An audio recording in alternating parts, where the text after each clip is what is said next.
പാപ്പ ഷാർജയിൽ നിന്നുണ്ടെന്ന special chocolate. By. Musa വന്നതോടുകൂടി നമ്മുടെ ലെവൽ അങ്ങ് മാറി. ചെറിയ കേസുകളുമായി ക്ലാസ് റൂമിൽ ഒതുങ്ങിക്കൂടിയിരുന്ന ഞങ്ങള് സ്ഥിരമായി ഹെഡ് മാസ്റ്റർ റൂമിൽ എത്തി തുടങ്ങി. ഞങ്ങള് മാത്രമല്ല, ഞങ്ങളുടെ അച്ഛന്മാരും വന്നിങ്ങനെ തലകുനിച്ച് നിൽക്കാൻ തുടങ്ങി. ഇവന്റെ അപ്പൂപ്പനെ വയറിളക്കാൻ കൊടുക്കുന്ന ടാബ്ലറ്റ് ആണ് മുട്ടായി എന്നും പറഞ്ഞ് എന്റെ മകന് കൊടുത്തത്. എങ്ങനെയുണ്ട് സാർ? ഇപ്പോഴേ ഇങ്ങനെയാണെങ്കിൽ അവന്മാരൊക്കെ വലുതാവുമ്പോ എന്തായിരിക്കും? എന്റെ മകൻ ക്ലാസ്സിൽ ഒന്നാമനായിട്ട് പഠിക്കുന്ന കുട്ടിയാ. സോറി സാർ, അത് പിള്ളേരറിയാതെ. എന്ത് സോറി സാർ? സാറാണ് അവന്മാർക്ക് വെള്ളം വെച്ചു കൊടുക്കുന്നത്. സാർ,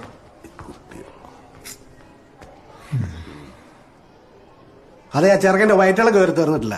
നിങ്ങൾ ഹോസ്പിറ്റലിൽ പോയിട്ട് അവിടെ വേണ്ട കാര്യങ്ങളൊന്നും അത് ചെയ്തു കൊടുക്കാൻ നോക്കും. പിന്നെ ഈ മൂന്നെണ്ണത്തിന്റെ കാര്യം അത് എനിക്ക് വിട്ടാരെ.